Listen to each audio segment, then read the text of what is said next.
你以为这次新加坡交通变化只是地铁早点收车，真正被打乱的其实是你原本算得很准的整套通勤节奏。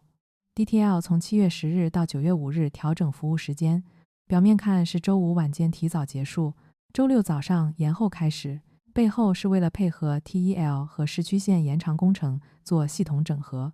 对上班族来说，影响不只是少坐几站地铁，而是转车时间、等车时间、到站时间、连接孩子、赶轮班、去机场的安排都要一起重排。LTA 有安排接驳巴士，但关键从来不是有没有，而是你会不会用，能不能把损失压到最低。评论区告诉我，你最担心的是周五晚归、周六早出门，还是换乘时间失控？如果你在新加坡生活久一点，会发现这里谈交通，从来不只是方不方便，而是整座城市能不能继续准时运转。原因很直接，新加坡面积不大，但公共交通依赖度很高，每天大量通勤都压在地铁和巴士系统上，所以任何一段线路调整都会被放大成很真实的民生问题。再看轨道网络本身，新加坡这些年一直在扩线，现有 MRT 网络已经很成熟，长期目标还要继续扩展。问题就在这里，新线路要接上去，旧线路不能停，乘客第二天还得照常上班，这就决定了很多工程只能一边运营一边升级。工程上，这叫宗地工程，它最难的地方不是把东西建出来，而是在不打乱日常运转的前提下，把新旧系统接稳。也因为新加坡平时的交通系统够稳定，大家对准点和可预期的要求会更高，所以这次 DTL 调整不只是一次服务变更通知，它反映的是新加坡交通建设的一个长期现实。为了未来网络更完整，今天的通勤者要先承受一段时间的摩擦。对住在 Bukit Panjang、Beauty World、King Albert Park 或者每天要进 CBD、Bugis、Marina Bay 上班的人来说，这个成本是非常具体的。你也可以在评论区说说，你住的区域最依赖哪一条线？很多人会问，为什么不能等工程全部做好，再一次开通？问题是，地铁不是手机软件，不能后台更新完，第二天直接上线。尤其在新加坡这种高频、高密度、准点要求很高的系统里，线路整合更像是在不停机的状态下换核心部件。DTL 这次服务调整牵涉的是 TEL 和市区线延长工程的系统整合。所谓整合，不只是把轨道接起来，而是要确认信号系统能不能稳定识别列车，控制中心能不能正确调度，供电、通信、站务流程、应急安排有没有兼容问题。任何一个环节出错，最后都会变成乘客看到的延误、停运，甚至更大的连锁影响。那为什么一定要缩短运营时间？因为真正能施工和测试的窗口，主要就在夜间收车之后，列车停运后，工程团队才能进入轨道区，但他们不是进去简单修补，而是要做安装、联调、压力测试、验证切换，必要时还要确认能不能安全回退。更关键的是，这一切做完之后，系统还必须在第二天首班车前恢复到可运营状态。这个窗口本来就很短，如果时间不够，风险就会被挤到正式运营时段。相比之下，提前公布周五提早结束，周六延后开始，其实是把不便前置，也把风险前置。你可以不喜欢这种安排，但从工程治理角度看，它通常比临时故障、临时停摆要可控得多。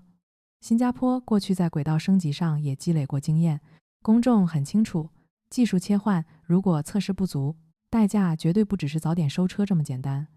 所以这次真正值得问的，不是为什么要调，而是调整期间替代方案够不够清楚，普通人能不能把通勤损失降到最低。你更能接受提前公告的短期调整，还是突发故障带来的临时停摆？也可以留言说说。说到接驳巴士，很多人最容易踩的误区是以为它能把原本的地铁体验完整复制回来。现实不是这样，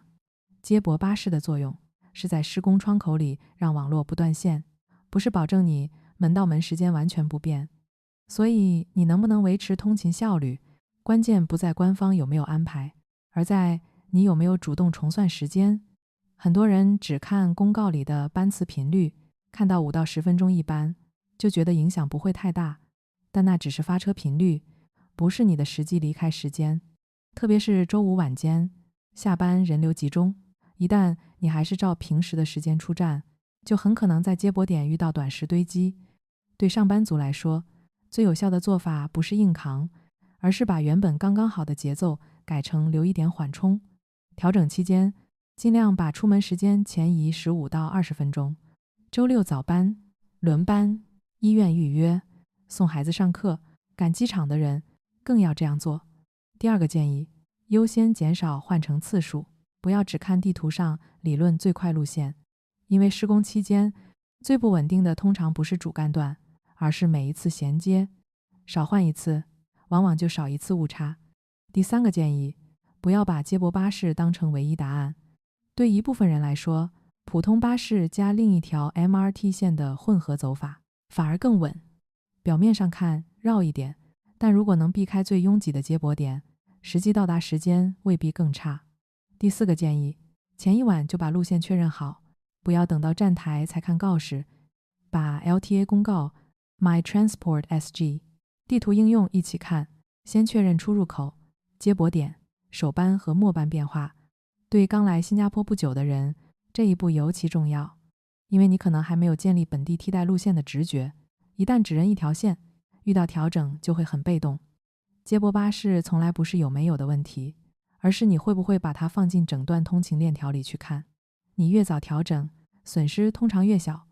如果你愿意，也可以在评论区留言你最常用的站点，我下一期可以专门拆几条典型路线。如果把视角再拉高一点，这次 DTL 调整其实也在考验另一件事，就是新加坡交通治理的沟通能力。因为对乘客来说，工程有没有技术必要，和自己每天要不要多花20-30分钟，是两套完全不同的感受。一个成熟的系统，不能只在工程上做对，也要在信息上讲清楚。新加坡公众之所以对这类调整特别敏感，恰恰是因为平时系统太稳定。当地铁长期维持高可靠性，大家自然会把准点、顺畅、可预期当成日常标准。所以一旦有调整，公众真正想知道的不只是为什么施工，还包括我到底会被影响多少，哪几个站最拥挤，接驳巴士在哪里上，周五晚归会不会更难叫车，周六早出门要提前多久。回答的越具体，信任就越稳。反过来，如果只讲宏观目标，不讲普通人的时间成本，乘客就容易觉得自己只是被要求配合。从目前公开安排来看， LTA 至少做了几件对的事。第一，提前公布明确时间段，不是临时通知。第二，安排接驳巴士，不让网络直接断开。第三，把工程背景和整合目的说明白，让公众知道这不是无缘无故缩班。但如果用更高标准来看，未来还可以继续优化，比如更细的拥挤预判、更直观的站内动线图、重点站点更明确的接驳指引，甚至在高影响时段提供更具体的出行建议。世界级基建从来不是永远不施工，而是施工的时候尽量让城市继续运转，而且让公众知道自己会承担什么代价，该怎么应对。对新加坡这样强调效率和信任的社会来说，这一点很关键。你觉得交通部门最应该补充哪类信息？是路线图、拥挤预测，还是更清楚的接驳指引？也欢迎留言。最后把重点收一下，这次新加坡交通调整，真正值得记住的，不是某个周五早收车，或者某个周六晚开车，而是一个更现实的提醒。在新加坡这种高度依赖公共交通的城市，通勤稳定不能只建立在平时都很顺这件事上，而要建立在你有没有备选方案。对普通工薪阶层来说，最实用的做法有3件。第一，先看 LTA 官方更新，不要靠传言判断。第二，调整期间把出门时间前移15到20分钟，给自己留缓冲。第三，至少准备一条替代路线，最好是巴士加地铁的混合方案。这样做不一定让你完全不受影响，但能把影响控制在可接受范围内。如果你住在 DTL 沿线，或者你常走的路线刚好受这次调整影响，欢迎在评论区留言告诉我你的通勤区段，我下一期可以继续做更具体的路线拆解。如果你想持续看懂新加坡政策、民生和热点变化，也欢迎订阅频道，打开小铃铛，